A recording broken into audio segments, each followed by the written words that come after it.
Hi everyone, today we'll be editing this photo here of Emma Vanessa Photography. I'll be sure to leave her link in the description box if you guys would like to check out her awesome page. So for starters, I'm going to go ahead and crop this in to how I like it. So just hitting that crop tool there. I'm going to end it just before her shoes end and maybe just centralize. And then I'm just going to drag this so that the line of thirds going across is in line with her eyes, and she's pretty central to this middle column here. Perfecto. I'm going to hit enter and then play with the tone sliders here. I'm going to up the exposure, up the shadows, and maybe drop the blacks a little. Before I do anything else, I like to come over to the tone curve here, and it's just on the RGB, kind of that little white one there. I'm going to drag up the highlights, bring down these shadows here, and I'll erase those mid-tones. I'm liking the contrast that's giving, really helps the whole image to pop. Now I'm going to continue to play with the tone sliders. I don't know, actually, I do like it with a little bit more highlights. I'm going to up the temperature to more of a yellow tint.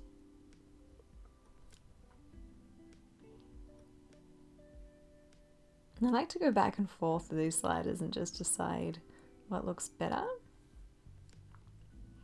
Up the vibrance, reduce the saturation just a touch, and then I'll come into the HSL. So with the hue, I'm going to draw down those greens, make it a bit more autumn-like, and yellow. Same with the yellows, make it a bit more orangey, maybe just a touch. And then I'll jump into luminance, and I'll just raise her skin tone a little. Maybe about 20 points or so. I'll do the same with the reds because that's usually within the skin tone. And this is our image so far. It is looking a little bit too yellow, so I'm going to jump back into the temperature slider and bring that down towards the blue, maybe raise the pink a touch. And that's looking pretty okay. I'm going to draw down the shadows just a touch to give a bit more contrast. Okay, and then from here I am going to open this up into Photoshop. So I'm going to control click on a Mac, edit in, and then Adobe Photoshop. From here I'm going to create a duplicate layer just by dragging this layer into the little plus symbol. I'm going to make sure that's selected and then hit filter and liquify. I'm going to zoom in by pressing Command plus. And what I want to do is fluff up her hair a little bit. So I like to work at about maybe 250, 300 points on the brush tool option. And I've got the, I think it's called the warping tool. And I'm just going to click on the edge of her hair here, and we're just going to make tiny movements to help bring that out and away from her body.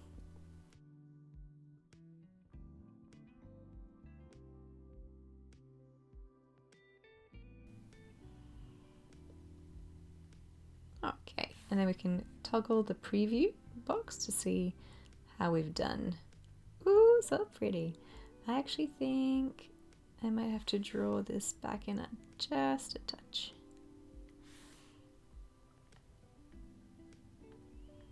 All right, gonna hit OK. So I'll go ahead and create a curves adjustment layer. I'm gonna raise it up from the center. It's gonna look super overexposed, but that's okay. And then I'm gonna hit Command I. I'm gonna zoom in. And then with the B for brush, I'm going to make that super tiny by hitting the left bracket key. Got my flow at about 5, actually pretty, I like that. It's a good value. And I'm just going to paint it on just in the areas where the highlights are already present. So just working with the light here. Might even bring up the shadow under her eyes with this highlight tool. And just around her nose, the bottom lip, just above her top lip, and the chin area, and a little bit around the jaw. Not on this side though, this side's like cast into shadow, so I'm going to play with shadows on that end there. I can see that there's a lot of shadow here with her hair that's been cast, so I'm not going to touch that too much. Over her eye, especially the eyelid, like right in the center, to really help shape them and pop them. Above the eyebrow bone just underneath the eyebrow. Awesome, and then the neck. And you can do this on the clothing as well, on her arms and whatnot. I'm going to keep the flow at 5.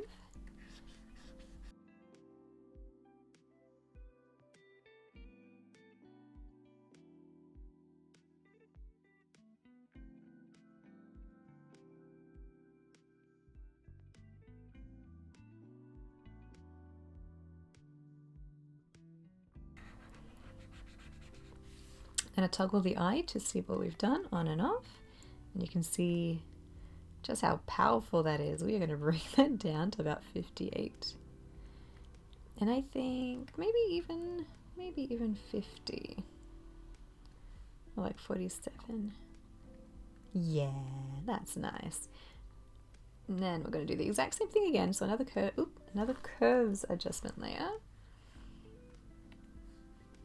And we're going to bring down the darks here. So just going to drag that down a little. Command I to invert it, B to mask it, make sure that we have a white brush selected. So that's just over here, a little white brush. I'm going to zoom in again, and we're going to play with the shadows. And I'm going to make the brush even smaller again.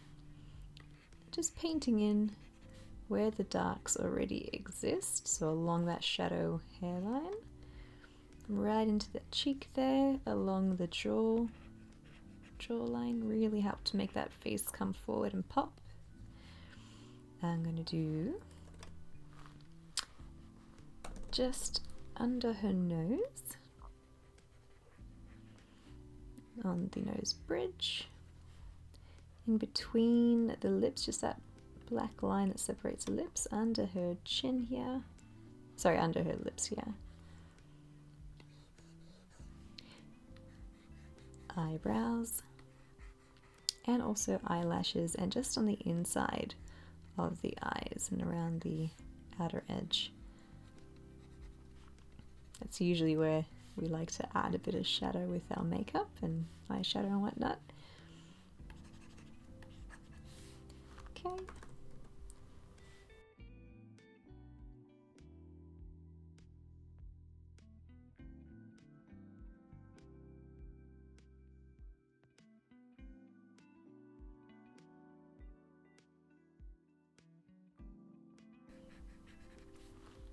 So we can toggle this on and off and see what we've done. I'm really liking that opacity. I might just drop it ever so slightly. Yep. And then if we group it together, it's basically just click on curves 2, curves 1, press Command G to group it, and then toggle it on and off, and you can see the whole thing, all the difference that we've made together with the highlights and the shadows. Perfect.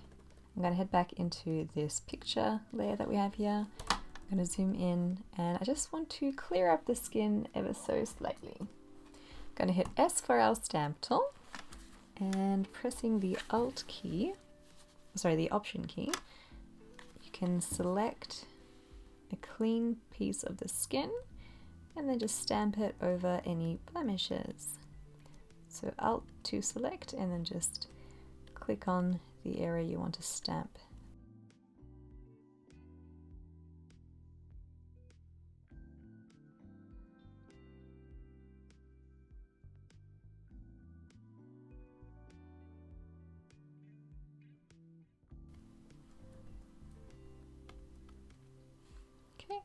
I'm going to hit J for the patch tool. I'm going to draw around and kind of just drag to a cleaner spot, or just to kind of even out any lines or patches of color where it's looking to be a bit different.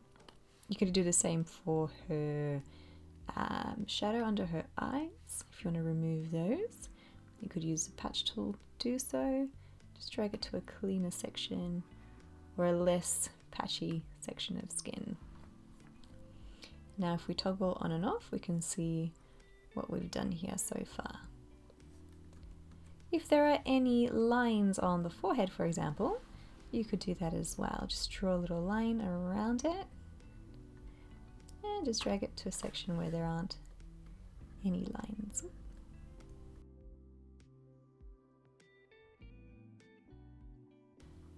We're going to go to selective color, and right now we're in the reds, and just play around with these toggles.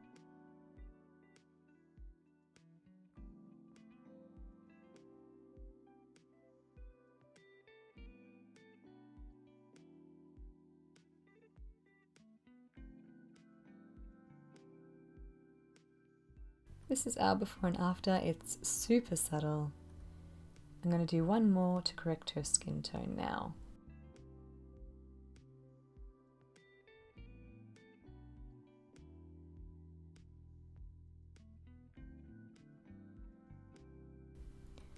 Toggle this on and off.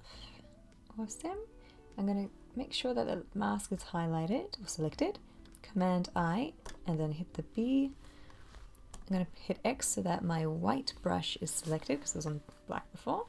Flow is at 100, opacity is at 100, and we are just painting in her skin. So we're taking that adjustment that we did with the selective color and applying it just to the areas we want to. I'm just going to paint that in.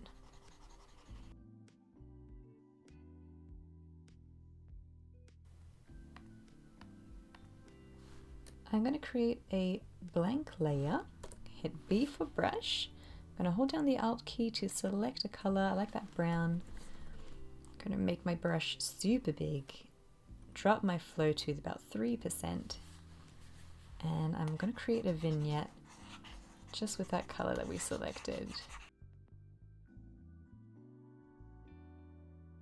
So before and after, I'm going to jump into the blending mode. I'm going to select soft light, and you can even reduce the opacity of that if you like. I'm going to play with the colors some more. Hue and saturation. Okay. Play with reds.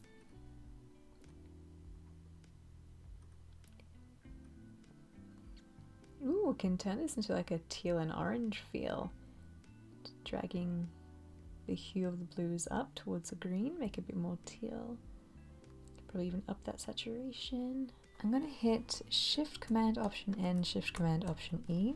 This is creating a picture layer of everything we've just done underneath it. From here I'll go to Filter, Camera Raw Filter, and I'll just play with these values. I want to up the contrast a fair bit. Up the highlights, raise those shadows a touch, and then bring down the blacks for even more contrast. I'm actually going to drop the clarity to about -10. And then sharpness. Where is our sharpness? Now detail, I believe. Yeah.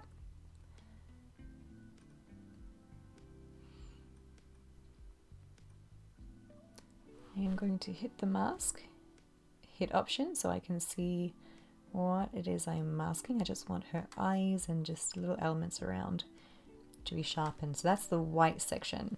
Whatever is in white is what's going to be sharpened. Now bring this up to about 56. Or, yep. Jump back into our color mixer and hue. We'll play around with her skin tone some more.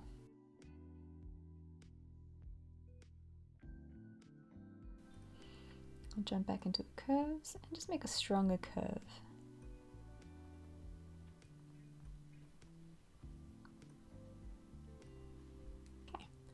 going to hit OK. Now if you want to see the difference that's made from start to finish, you can select all of those layers, hit Command G. This background layer was our untouched original, so now if I toggle the eye for on and off, we can see all the differences that we've made so far. Great, I'm going to hit File, Save. It's just saving. And we'll open this up back in Lightroom. It should automatically, there it is, pop back in. I made some minor adjustments in the contrast, the shadows and the blacks. So this is before and after, super subtle. One thing that I love to do is create some more depth with, or dimension with filters. So I'm just going to raise that to maybe 10. I'm going to create another radial gradient. I'm going to grab that red icon and just drag it out. Fit her right in the middle of the inner circle. Hit invert. And the red is what's going to be affected. And from here, I will drop the blacks and the shadows and a touch of exposure. And if I toggle the masks on and off, that just really helps to draw our eye even more so towards our subject. And if you just want to reduce that, you can hit that mask again and just continue to make these tiny adjustments.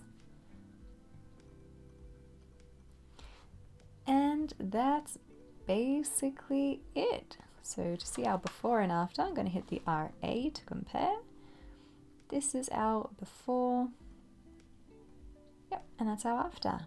I hope you guys learned a little something new today and walked away with some useful tips. If you have any questions, feel free to leave them in the comments below. Thank you for watching. Feel free to subscribe if you like, and we'll see you in the next one.